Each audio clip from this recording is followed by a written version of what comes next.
is CNN Breaking News.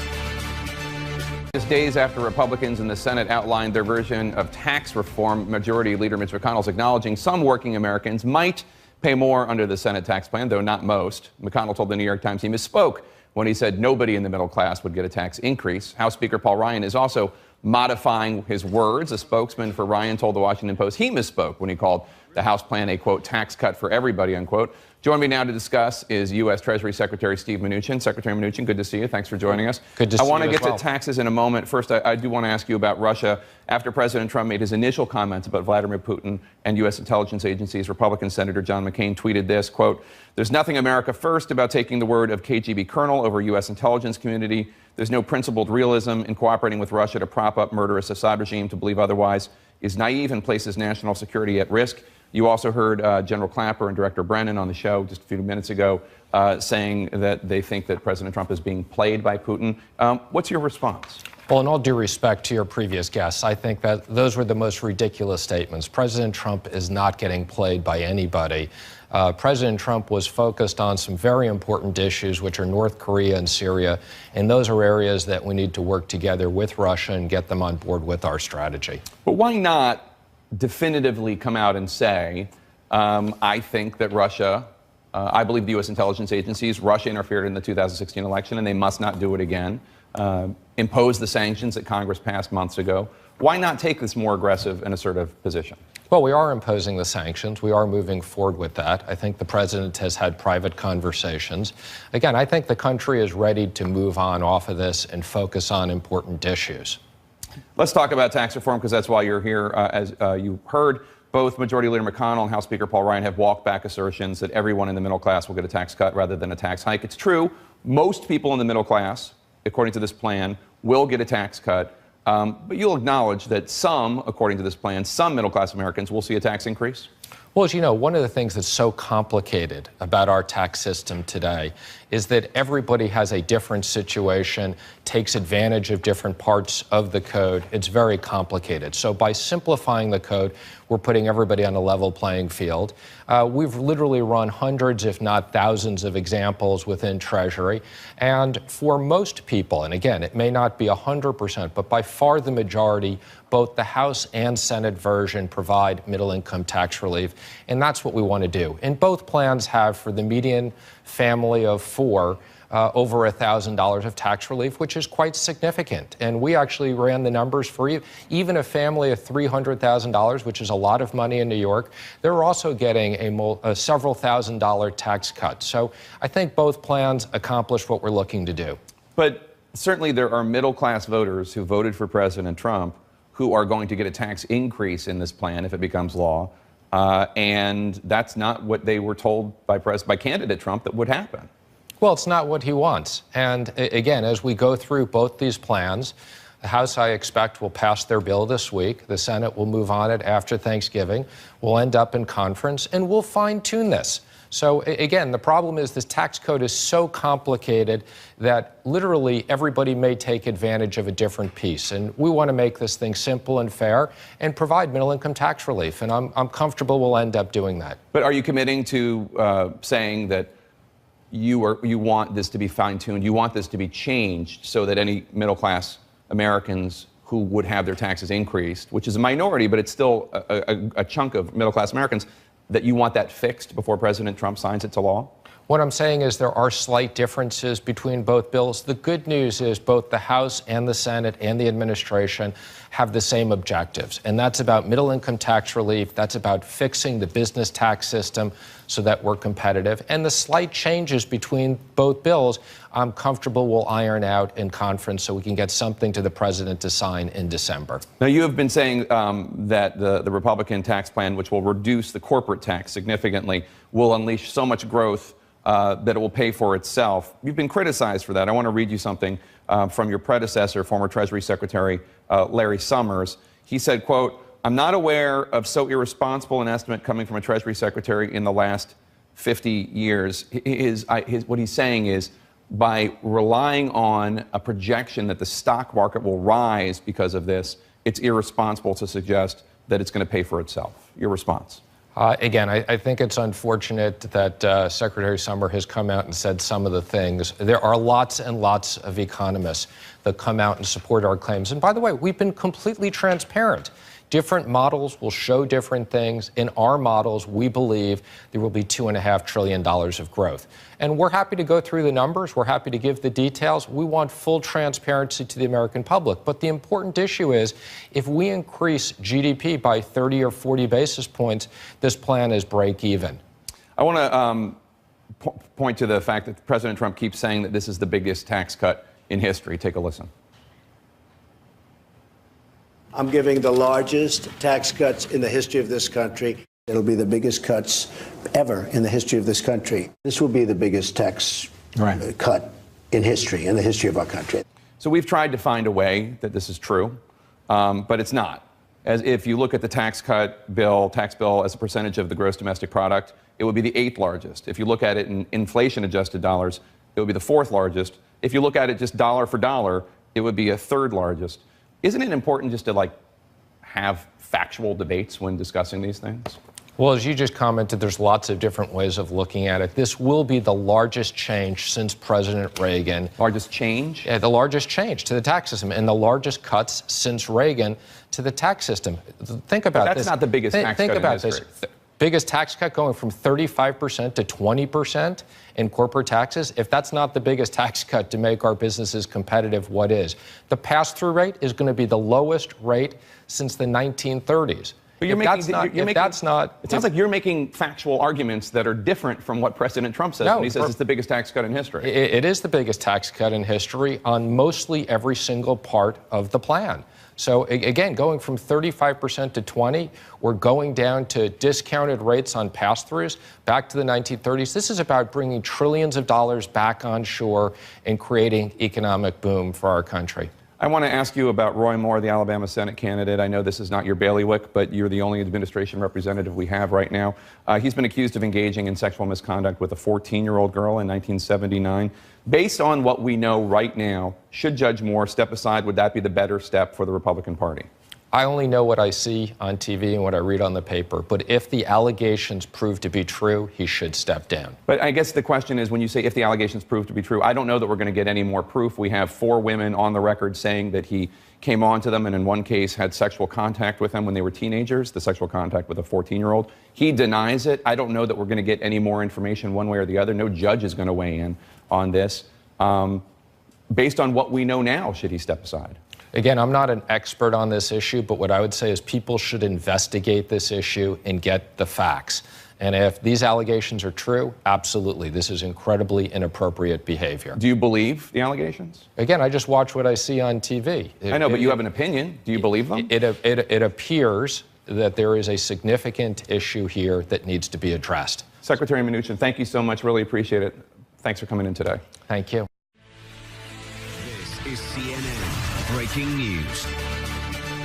Speaking to reporters on Air Force One in a conversation the White House will not allow us to play the audio from, President Trump says he, quote, really believes Putin means it when he says he didn't meddle, saying, quote, he says, I didn't do that. I think he is very insulted by it. If you want to know the truth, don't forget, all he said is he never did that. He didn't do that. I think he's very insulted by it, which is not a good thing for our country, unquote. And then he went on to suggest the assessment of the U.S. intelligence community was politically motivated. He said, quote, I mean, give me a break. They're political hacks. So you look at it. I mean, you have Brennan, you have Clapper, and you have Comey. Comey's proven now to be a liar, and he's proven to be a leaker. So you look at that, and you have President Putin very strongly, vehemently says he had nothing to do with that. Here to respond directly to the president's comments are 2 of the former intelligence chiefs the president called out, former CIA Director John Brennan and former Director of National Intelligence General James Clapper. I'll just start. What is your response, Mr. Brennan, to what President Trump said about Vladimir Putin and U.S. intelligence agencies? Well, I think Mr. Trump knows that the intelligence agencies, specifically CIA, NSA, and FBI, the ones that really have responsibility for counterintelligence and looking at what Russia does, it's very clear that the Russians interfered in the election, and it's still puzzling as to why Mr. Trump does not acknowledge that and embrace it, and also push back hard against Mr. Putin. The Russian threat to our democracy and our democratic foundations is real, and I think his continuing to not say very clearly and strongly that this is a national security problem, and to say to Mr. Putin, we know you did it, you'd have to stop it, because there are going to be consequences if you don't. And he, once again, he said what he said originally, and giving the impression to a lot of people that he sided with Putin and he started attacking the U.S. intelligence agencies, you two in particular. And then when given an opportunity to clarify, to say, what do you believe, he didn't really clarify. He didn't say, I believe Russia interfered in the 2016 election and I think they need to stop and I take it very seriously. He said, Putin believes what he believes and, I side with our intelligence agencies. But it was vague. Why do you think he does that? I don't know why the ambiguity about this, because the threat posed by Russia, as John just said, is manifest and obvious and has been for a long time. Putin is committed to undermining our system, our democracy, and our whole process. And to try to paint it in any other way is, I think, astounding and, in fact, poses a peril to this country. What threat, what peril does it pose to the country? Well, for one, as we've seen, and the evidence that's come out since the publication of our intelligence community assessment on the 6th of January further reinforces the depth and magnitude and scope and the aggressiveness of the Russian interference, to include their very astute use of social media. Apart from that, something we don't think about too much is the fact that the Russians are embarked on a very aggressive modernization of their strategic nuclear forces, to include a very capable and scary counter space program. They only have one adversary in mind when they do this. And oh, by the way, the Russians are in abject violation of the INF Treaty, the Intermediate Nuclear Forces Treaty. So the Russians do not harbor good intentions toward the United States. And there shouldn't be any illusions or any ambiguity about that. And our president fosters that ambiguity. The president also called both of you and FBI Director Comey political hacks. All three of you worked in senior levels in the Obama administration, although you also worked during the Bush administration. How do you respond to the charge? Well, first of all, he was referring to us as political hacks because he was trying to delegitimize the intelligence community assessment that was done. Jim Clapper, Jim Comey, and John Brennan did not write that assessment. It was written by the professional intelligence officers and law enforcement officers of this great country. Secondly, I feel very honored to be associated with Jim Clapper and Jim Comey in the same category. And considering the source of the criticism, I consider that criticism a badge of honor. And third, I found it particularly reprehensible that on Veterans Day, that Donald Trump would attack and impugn the integrity and the character of Jim Clapper, who served in uniform for 35 years, who responded to the call of his country to go to Vietnam, flew in over 70 combat support missions over Vietnam, and like Senator McCain, really did put his life at risk because of this country's national security.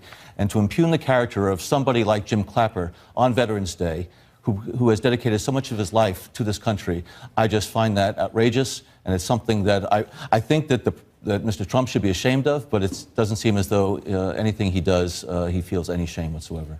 What is the effect of these attacks, not on you two or Jim Comey, but on other people in the FBI, in the CIA, in the NSA, people who are still there, who worked under you and are still there working to try to make the country safer? First, I have to reciprocate what an honor it has been to serve with the likes of John Brennan and Jim Comey, who are dedicated public servants and have served this country long and well and with great integrity. I think it cannot have a positive impact on the morale of the workforce of the intelligence community, but I do believe in my heart that the men and women of the intelligence community will continue to convey truth to power, even if the power ignores the truth. At one point, President Trump said he thinks Vladimir Putin is insulted by the suggestion and the conclusion by the intelligence agencies that Russia interfered in the U.S. election. What do you make of that, his bringing up that Putin feels insulted? Well, I think Mr. Putin is very clever in terms of playing to Mr. Trump's interest in being flattered. And also, I think Mr. Trump is, for whatever reason, either intimidated by Mr. Putin, afraid of what he could do or what might come out as a result of these investigations. So it's very worrisome, and I think it sends a worrisome, very disturbing signal to our allies and partners who are concerned about Russian interference in their democratic processes as well. So it's either naivete, ignorance, or fear in terms of what Mr. Trump is doing vis-a-vis the Russians. President Trump took to Twitter yesterday to try to justify his position, his posture towards Russia. He said, quote, "When will all the haters and fools out there realize that having a good relationship with Russia is a good thing, not a bad thing? They're always playing politics." There was misspelled. "They're always playing politics, bad for our country. I want to solve North Korea, Syria, Ukraine, terrorism, and Russia. You can greatly help." So that's his argument. Russia can be a help on these issues, and that the posture of being belligerent towards Russia won't assist in that matter. Well, I suppose they could be, but I think it's naive to assume they will be. Again, the likelihood that the Russians are going to pursue like interests with us is slim and none. And I think it's very naive and again, in fact, perilous to this country to make an assumption that Russia is going to behave with the best interests of the world or certainly the United States in mind. They're not. So, Mr. Brennan, Director Brennan, you said a couple minutes ago, you talked about the reasons why President Trump might be susceptible to what Putin tells him. And you talked about flattery. You also talked about fear. I can't ignore the fact that all of this comes at a time when there's a lot of speculation about whether or not the Russians have damaging information about President Trump. This comes, of course, within the context of the fact that President Trump has been willing to criticize everyone from the cast of Hamilton to Meryl Streep, but has yet to say one disparaging word about Vladimir Putin. Do you think this idea that maybe the Russians have something on him, have compromising material, is relevant here? Well, I don't know if Mr. Trump is considering that. I just know that he has been very determined to try to delegitimize any effort to come up with the truth in terms of this investigation. His attacks on the intelligence community, on the assessment, the attacks on the media, this is an effort to, again, try to undermine those quarters that could pose a serious threat to him. Also, I think it shows the insecurity that he still feels about the election and how Russian interference may have contributed, in fact, to that election. So I think there's a combination of factors that are motivating the president at this time. Do you know of any compromising material that the Russians might have on him? I have shared everything I know with the intelligence committees. That's not a no or a yes, because we're not privy to the information that you gave to the intelligence committees. That's true. Okay. Let me ask you a question about how in 2016 you were all watching and monitoring and assessing what was going on with the Russian interference. In retrospect, was it a mistake of President Obama not to make a bigger public deal of this at the time? Well, this is in the coulda, woulda, shoulda department. And bearing in mind, there really wasn't much of a template or rule book for how to handle a situation like this. I think the arguments, the concern that the administration had was, if we did make a big public deal of this, would we first be amplifying what the Russians were doing? And I think, frankly, the president was probably sensitive to the accusation that he was putting his hand on the scale and trying to affect the outcome of the election if he spoke up about it. Now, we did.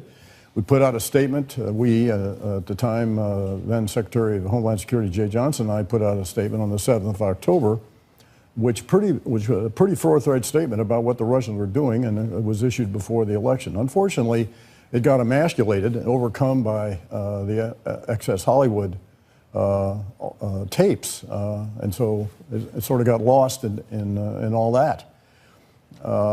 So I think what was done was appropriate. I guess you could go back and say, well, we should have been more aggressive or done something earlier. I don't know, but there were good reasons why there was caution and discretion here. Director Brennan, so General Clapper just said there wasn't a template, but Russians have been attempting to interfere in elections before. 2016 was not the first time. It was the most successful time ever, probably, in Russian history. But it wasn't the first time. Why were the intelligence agencies, and not just the intelligence agencies, law enforcement, communications, every part of the government, why was it not better prepared? Well, I think we were prepared. It's a question of during campaign season, you want to be able to understand everything that the Russians might do. So we had a responsibility to make sure the president and the Congress were informed, public statements that were made about Russian attempts to interfere. At the same time, we wanted to be able to know what they were doing so that we might be able to thwart anything more extensive that they might have done. And I do think that the pushback, both publicly and privately against the Russians, gave the Russians some pause because it was made very clear to them that we were onto their game and that it was going to have very serious consequences. So I think the intelligence community, law enforcement, have their counterintelligence antenna up all the time. And I think we did a pretty admirable job. Since you two left the office in January 2017, we've learned more about attempts by the Russians to reach out to the Trump campaign. We've learned about Donald Trump Jr. eagerly accepting a meeting to get dirt on Hillary Clinton from somebody he was told was a Russian lawyer. We've learned with the Comey plea agreement with George Papadopoulos, former foreign advisor for the Trump campaign, we've learned that he was told by a professor with ties to the Kremlin in April 2016, long before I knew anything about the hacking or the public knew anything about the hacking, that the Russians were claiming that they had damaging information. Now, you said in January 2017, this year, that you knew of no collusion. Did you know of those two events? No, I did not. And the statement I made at the time was true. I had no direct evidence of collusion. Now, we had lots of concerns because we were aware of multiple meetings that were going on, while at least my part was not aware directly of the content of these meetings. But we were certainly concerned, and the metaphor I've used before is that I think our dashboard warning lights were clearly on about what was going on. But to say specifically that we had evidence of smoking gun evidence of collusion, no. But of course, a lot more has come out that's, raises, I think, circumstantial questions, if nothing else. What message do you think President Trump is sending to Vladimir Putin right now in terms of Russia's continued attempts to interfere in elections in Europe and potentially in the United States again? Well, I think what he's doing is saying to Vladimir Putin, we need to put this behind us because there's important work to be done. And I agree, we need to be able to find a way to improve relations between Moscow and Washington. But I think by not confronting the issue directly and not acknowledging to Putin that we know that you were responsible for this, I think he's giving Putin a pass. And I think it demonstrates to Mr. Putin that Donald Trump can be played by foreign leaders who are going to appeal to his ego and to try to play upon his insecurities, which is very, very worrisome from a national security standpoint. Do you agree that Donald Trump can be played by foreign leaders like Putin? And if so, does that make you concerned about the security of the United States? I do. I think, he seems very susceptible to rolling out the red carpet and honor guards and all the trappings and pomp and circumstance that come with the office. And I think that that appeals to him, and I think it plays to his insecurities. And yes, I do think both the Chinese and the Russians think they can play him. And then lastly, do you know, and maybe you can't answer this question, but do you know, Director Brennan, of any laws broken by the Trump campaign, anybody affiliated with the Trump campaign, when it comes to working with the Russians on election interference? I'm just a former intelligence officer. I never had the responsibility for determining whether or not criminal actions were taken. But since leaving office on the 20th of January, I think more and more of this iceberg is emerging above the surface of the water. Some of the things that I knew about, but some of the things I didn't know about in terms of some of the social media efforts that Russia employed. So I think what Bob Mueller, who again is another quintessential public servant, is doing is trying to get to the bottom of this. And I think we're going to find out how large this iceberg really is. All right. And if I could add, I just think it is absolutely critical for the country that there be closure on this and there be some finality to what did happen. All right, General Clapper and Director Brennan, thank you so much for being here. We really appreciate it. Thank you so much. This is CNN Breaking News. Governor, good to see you. The White House is saying Judge Moore should step aside if the allegations prove to be true. Is that good? Is that good enough?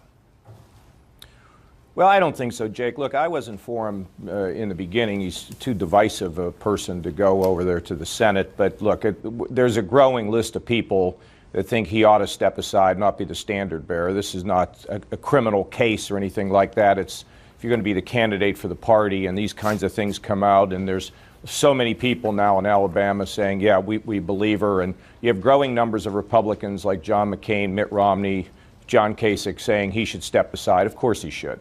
Roy Moore is not going to step aside, though. He cannot be removed from the ballot. Given these circumstances, do you think Republicans in Alabama should vote for Doug Jones, the Democratic candidate? Jake, I think he should step aside. If not, maybe you can get a write-in candidate. Lisa Murkowski did it in Alaska. She was elected. I think she's urging somebody down there to do that. And, people of Alabama have to figure it out, and I would hope that they would say, no, this is not acceptable. And maybe the party will do it. Pressure is mounting. We'll see what happens, Jake. If he is elected despite these allegations, do you think that the U.S. Senate... I can't tell you about the Senate. I can't tell you about the Senate, Jake. That's up to them. No, look, there's growing numbers of senators that are deeply disturbed about this. The Senate campaign committee apparently has cut off funding. Let's not get out there. Let's see if something can be resolved here in the next few days. Let's turn to Russia. President Trump has been quick to denounce everyone under the sun, including you, but for some reason he continues to have faith and believe what Vladimir Putin says to him, including apparently over the assessment of the U.S. intelligence community. What, in your opinion, is going on here? I don't know, Jake. When I read that he was calling, these intelligence guys, and let me just tell you, it's not just the guys that you interviewed, but there's people like Bob Gates. He spent a lifetime serving the public. Leon Panetta. You just don't call these people names. I read this thing and I couldn't believe it. I was sort of incredulous at what the president was saying. Now apparently he's walked back his comments to some degree. There's no question what Russia did. They meddled in our election. They support a butcher over in Syria. They invaded Ukraine. I mean, the whole thing is just crazy. And look, I just don't understand it. And I don't know why he's saying those things. I would just tell you that Putin is a former KGB agent. This is not a guy you could trust or a guy you could really have any confidence in. It's ridiculous. So. Hopefully, I'm glad he walked it back, Jake. That was a good thing that he did that, but I was actually flabbergasted when I read the earlier accounts.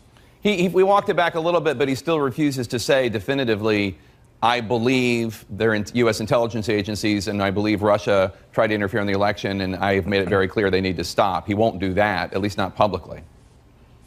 Well, I think he should. Look, you're trying to get me to tell you what's happening in his head. I don't know what's happening in your head half the time, I don't know. It's just that the evidence is there, whether it's Facebook, Twitter. Of course they meddled in our election. And look, there are activities in the Ukraine where they have misled, lied, attacked people in Ukraine. People have lost their lives over there. What's happening in Syria, the vicious bombardments that happened over there, it's just ridiculous. I mean, Look, you want to be cool, but you want to be firm, you want to be clear. That's the way you have to be with Putin or any of these other autocrats. And, one of the things I'm concerned about as I look at this Asia trip, you now have 11 countries agreeing that they're going to get together and be involved in trade. You have China rising with their economic program trying to influence the world, and we're like coming home. We're staying home. And it doesn't make any sense, both from a economic point of view, but also from a geopolitical point of view. The United States matters. We need to have influence in the world, and we get it not just with trade, but with our military activity and our relationship with our allies. And to have walked away from this is just really a very, very big mistake. Governor, speaking of elections, I want to ask you about last Tuesday's election results. Democrats won key races in New Jersey and in Virginia. You, of course, remember... Well, they won all over the country, Lake. Yeah. They won all over the country. In places no one ever had seen Democrats win. I was talking to some folks from Pennsylvania, and some of the Democrats went over there in areas that have always been Republican. Look, the Republican Party has just gotten smaller here. Anti-trade, anti-immigrant, trying to take health care away from folks. This is not going to work. These are things I've been talking about for a long time. We have problems in this country, and you have two paths. You can either double down, be negative, and look for scapegoats, or you can say, yes, we have problems, but we can fix them. That's what we do here in the state of Ohio. But if a party is going to be anti-environment and anti-trade, and one other thing, for both parties. First of all, the Democrats didn't win anything. They just kind of lucked into it because people are fed up with both parties. And the millennials and the Gen Xers are going to equal the baby boomers in 2018. And the millennials and the Gen Xers are coming. They are pro-environment, pro-trade, comfortable with America's place in the world. And if either of these parties, the Democrats moving farther and farther to the left, the Republicans worried about everything on the extreme right, playing to their base, if this continues, these millennials and Gen Xers are totally up for grabs. And frankly, it's going to reshape the entire landscape of American politics. And thank goodness. Is it possible that you'll be there running as a third-party candidate in 2020 to take advantage of that, sir? No, I don't. Jake, is there any? No, Jake, you know that I don't know what's going to be happening. I want to finish my term as governor. But who knows what is going to happen in terms of people who might look for another way. It's very hard to be an independent, but I'm just suggesting to you that the country is getting fed up with the kind of fighting and partisan politics, and it was reflected on Tuesday against the Republicans, not for the Democrats. I mean, I don't believe the Democrats had any great victory. They just were the benefit of a lot of negativity and small thinking on the part of Republicans. Can the Republicans turn it around? Absolutely. Take care of these, of the DACA, the dreamers here in the country. Get a tax cut that's balanced. Begin to be more